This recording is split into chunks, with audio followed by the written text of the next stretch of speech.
Сокулук районунун Жаңы Жер айылында эко-пункт ачылды.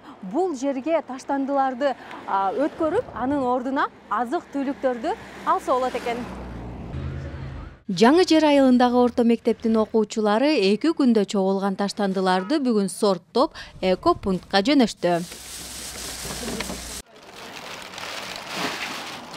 Ошондо силер 10 килограмм алып келиңер, вторсырем. 10 килограммга бизге азыр цветной карандаш келет, 3 носки келет, 3 детский носки келет, макарондон 2 келет, самындан 2 келет экен, анан туалетный бумага, тетрадь келет экен, ручкалар, ручкадан силерге ошондо 20 ручка берип алат экен, 20 карандаш берип алат экен.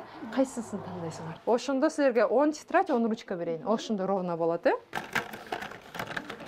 Мынакей. Мына кыздарга бересиңердан, да? Тазалыктын маалыматына таянсак, ар бир бишкектик жаран 1 жылда 500 килограмм таштанды ыргытат. Ал эми өлкөбүздүн таштанды талааларына жылына 400 000 тонна сорттолбогон жана жашоого кооптуу болгон таштандылар топтолот. Приемка деп айтып атабыз, экообменный пункт деп.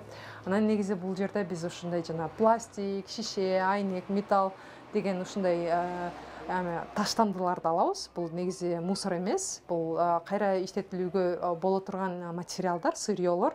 Ошо сиз көрүп кеткендей эле пластиковый бутылкаларды ушундай алынып, жана багаздардын баарын алып, ошо биз переработка заводдорго беребиз. Эко-пунктка кийилбей калган кийимдерди да өткөрүшөт. Аларды муктаж болгондор акысыз алып кетишет. So MSF is a medical humanitarian organization. Долбоорду колдоордон мурда биз 1 жыл бою элдерден сурамжылоо жүргүзгөнбүз. Таштандыларды сорттоо жана аларды кайра иштеп чыгуу боюнча эффективдүү система керек экендигин түшүндүк. Өзүңүздөр көрүп тургандай, бул жакка таштандылардан чогулган айнектер бар экен. Буларды азыр машинеге жүктөп туруп, заводко алып барышат.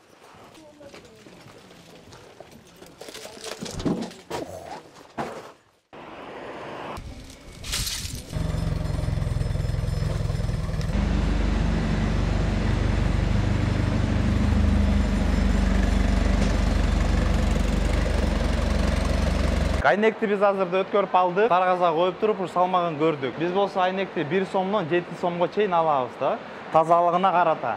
Эгер таптаза айнек жакшы болсо, биз деген максимально 7 сомго чейин алабыз. Вот эгер кир болуп, аралаш айнек болсо, биз деген уже арзаныраак алабыз. Анткени болсо биз муну биздин производстводо болсо тазалаш керекпиз, сорттош керекпиз. Андан кийин өзүбүздүн производствомузга биз деген дальше уже продукция чыгарганга дальше жиберебиз да. Бул жерде мына ушундай таза айнек болот. Бул өзү таптаза. Бул эригенде эч кандай примес болбош керек. Анан ошондон биз жип жасайбыз да. Жиптен азыр биз строительный материалдар чыгарып атабыз. Строительный материал болсо жип чыгат, сетка чыгат, кийбир абалыктан деп коюп, бетонго кошулат. Анан азыр стеклопластиковый емкостер, бочкалар чыгарабыз. Ачты соруженияларга кетет да. Ал азыркы замандын талабы деп айтсак болот ошондой да. Она очень ядовитая, она очень опасна. Её пытались Долбоордун негиздөөчүлөрү мектептерге барып, балдарга таштандыны сорттоого үйрөтүп, биздин жашоого болгон терс таасири жөнүндө сабактарды өтүп турушат.